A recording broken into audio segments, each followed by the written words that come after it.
So after going through that experience, what could you pass on to other filmmakers about using the 7D or a 5D? Because it's effectively the same thing with, you know, slightly different. What advice would you offer them? God, it's a good question. Do you mean from a technical standpoint? Or Yeah, a creative I guess, or both, really. I mean, creatively, I have a feeling that the look that it gives, particularly of that sort of breathless, poetic, shallow focused documentary feel that is very much what sign language is shot in, will become ubiquitous. It's going to take over the world for a bit.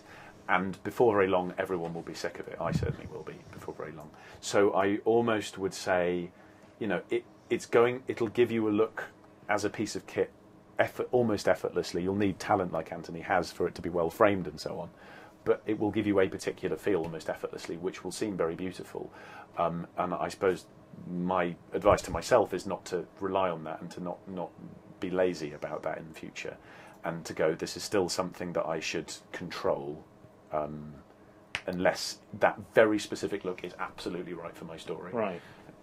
That's probably my 7D advice. Okay. So, you know, just looking at your career and your you know, what you've done, what mistakes do you think you've made in the past that have been the big ones that you've learned from? Okay. God, there's been loads.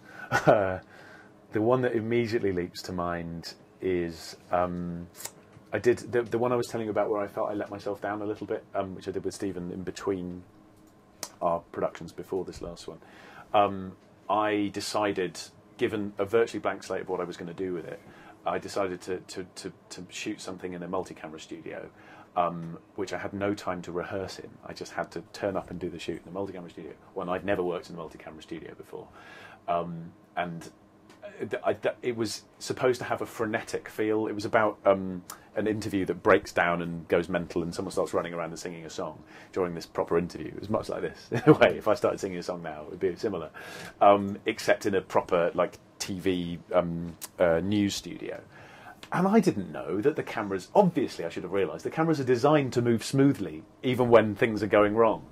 And so it doesn't look chaotic at all. And I didn't get half the things I wanted because I was unfamiliar. I was putting myself in a completely new situation. Right. Whereas sign language, running around trying to get something fast in public, I have done several times before. And so I was completely at home, leaping around over the road, like yelling things, God, we got to do this quickly.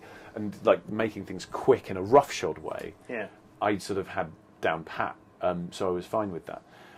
What else? So some level of comfort zone, testing yourself is important, but some level of comfort zone on the project. So do something before you do something big, you know. Do you know what I mean? It's more that if something is important to you, that there should be some element of it that you know well that you're working from. And yes, you're taking in some new challenges, but like some element that you know well. Because if you're testing yourself completely on something that's important to you to be good, you're probably going to disappoint yourself. Right. Okay. So look, my final question, which I ask everybody. Okay. What single piece of advice would you offer a new filmmaker? It can be anything. Single one. A new filmmaker. An emerging filmmaker. Emerging filmmaker. I mean, you make films and make films and make films and make films and make films and make more films. And if you have opportunity to get hold of stuff, make sure you just use it. And it's Kubrick, isn't it? Kubrick said. You're pointing at my book, though. I'm pointing at your book as I say Kubrick. Yeah, it's basically what Kubrick would have said.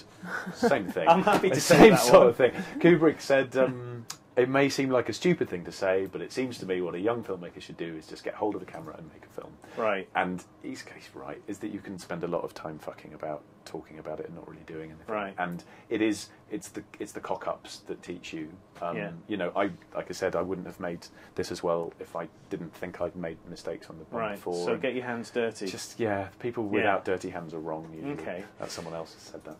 So Judy, have we got any questions from the chat room? I'm hoping people have been asking questions to ask Oscar. Yeah, we've had a couple. Where do people like Oscar go next to make a living? Okay.